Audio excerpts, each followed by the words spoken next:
দেখো সরাসরি স্ক্রিনে তোমরা দশম শ্রেণীর সেকেন্ড সামারি অর্থাৎ দ্বিতীয় পর্যায়ক্রমিক মূল্যায়নের গণিতের কোশ্চেনটা দেখতে পাচ্ছ। ফুল মার্কস তোমাদের রয়েছে 40, সময় তোমাদের রয়েছে 1 ঘন্টা 30 মিনিট। একে থেকে রয়েছে সঠিক উত্তর নির্বাচন করো। প্রতিটি প্রশ্নের মান রয়েছে 1 পুরে 1 × 7 = 7। ভালো করে দেখে নাও প্রশ্নগুলো। পরে তোমাদের রয়েছে 2 দাগের নিম্নলিখিত প্রশ্নগুলোর উত্তর দাও। প্রশ্নের মান রয়েছে 2 করে 2 × 4 = 8। যদি b × a³ হয় এবং a এর বৃদ্ধি 2:3 অনুপাতে, তাহলে b এর বৃদ্ধি কি অনুপাতে হবে তা নির্ণয় করো। প্রজেক্টটি অংশীদারি ব্যবসাতে 3 জনের মূলধন অনুপাত 3:8:5 এবং প্রথম ব্যক্তির লাভ তৃতীয় ব্যক্তির লাভের থেকে 60 টাকা কম হলে ব্যবসাতে মোট কত লাভ হয়েছিল।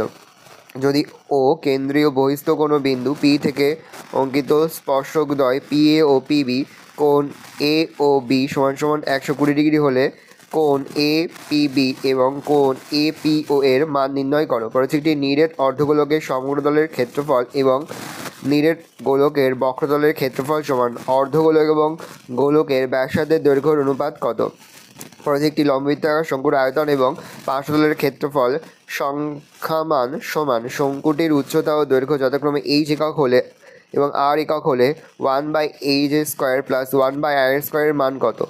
পরে হচ্ছে যে কোনো একটি প্রশ্নের মান 5। প্রদীপবাবু অনিমা বিবির যথাক্রমে 24,000 টাকা ও 30,000 টাকা দিয়ে ব্যবসা শুরু করেন। 5 মাস পর প্রদীপবাবু আরও 4,000 টাকা মূলধন দেন। বছর শেষে 7,716 টাকা লাভ হলে কে কত টাকা লাভ্যাংশ পাবে। দীপু, রাবেয়া ও মেঘা যথাক্রমে 6,500, 5,200 ও 9,100 টাকা মূলধন নিয়ে একটি ব্যবসা শুরু করলো। ও ঠিক 1 বছর পরে 14,400 টাকা লাভ হয়। ওই লাভের 2/3 অংশ তারা সমান ভাগে এবং বাকি অংশ মূলধনের অনুপাতে ভাগ করে নিল। কে কতটা লাভ্যাংশ পাবে।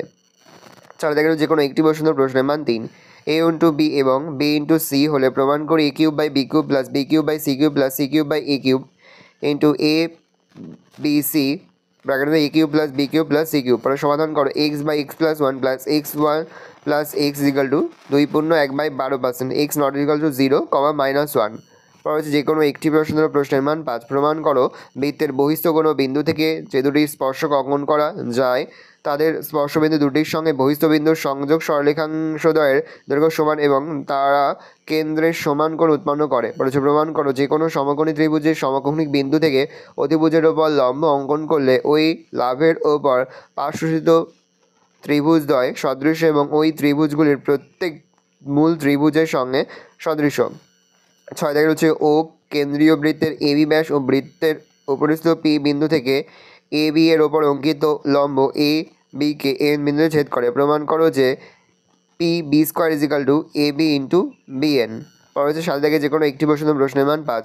6 সেমি বাহুবিশিষ্ট একটি সমবাহু ত্রিভুজ এর অন্তর্বৃত্ত অঙ্কন করো। কেবলমাত্র অঙ্কন চিহ্ন দিতে হবে। পরে হচ্ছে একটি সমকোণী ত্রিভুজ অঙ্কন করো যার সমকোণ সংলগ্ন বাহু দুটির দৈর্ঘ্য হবে 3 সেমি 4 সেমি।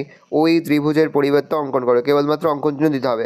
আর দেখো যে কোনো একটি প্রশ্নের মান 5। 3 সেমি 4 সেমি 5 সেমি দৈর্ঘ্যের ব্যাসার্ধে 3টি নিরেট তামার গোলক গলিয়ে একটি নিরেট বড় গোলক তৈরি করা হলো। বড় গোলকটির ব্যাসার্ধের দৈর্ঘ্য হিসাব করে লেখো। লম্ববৃত্তাকার শঙ্কু আকৃতির একটি তাঁবু তৈরি করতে ৭০ বর্গমিটার ত্রিপল লেগেছে। তাঁবুটির তির্যক উচ্চতা যদি 7 মিটার হয় তবে তাঁবুটির ভূমিতলের ক্ষেত্রফল হিসাব করে লেখো। ভালো করে দেখে নাও। এই রয়েছে টোটাল তোমাদের সেকেন্ড সামারি অর্থাৎ দ্বিতীয় পর্যায়ক্রমিক মূল্যায়নের দশম শ্রেণীর গণিতের কোশ্চেন পেপার। ভালো কোশ্চেনটা দেখে নাও। আশা করি ভিডিওটা ভালো লেগেছে। ভিডিওটা ভালো লাগলে ভিডিওকে লাইক করতে ভুলবেন। আমার চ্যানেল নতুন হওয়া লাল কালার সাবস্ক্রাইব প্রেস করে পাশে বেল আইকন প্রেস করে যখন নতুন করে ভিডিও আপলোড করি সবার ফার্স্ট নোটিফিকেশন তোমরা পেয়ে যাও। আর এই ভিডিওটি তোমার বন্ধু বান্ধবী আত্মীয় স্বজন সবার মধ্যে কিন্তু অনেক শেয়ার করে যেটা বছর দশম শ্রেণীতে পড়ছে। আমরা কিন্তু ইতিমধ্যে দশম শ্রেণীর প্রতিটি বিষয়ের সিলেবাস, প্রশ্নকার এবং নমুনা প্রশ্নপত্র কিন্তু আপলোড করুন। তার পাশাপাশি প্রতিটি বিষয়ের লাস্ট মিনিট সাজেশনও কিন্তু আপলোড করে দেন। এখনও পর্যন্ত সেই ভিডিওগুলো না দেখে থাকো, ভিডিওগুলো কিন্তু তাড়াতাড়ি দেখে নাও।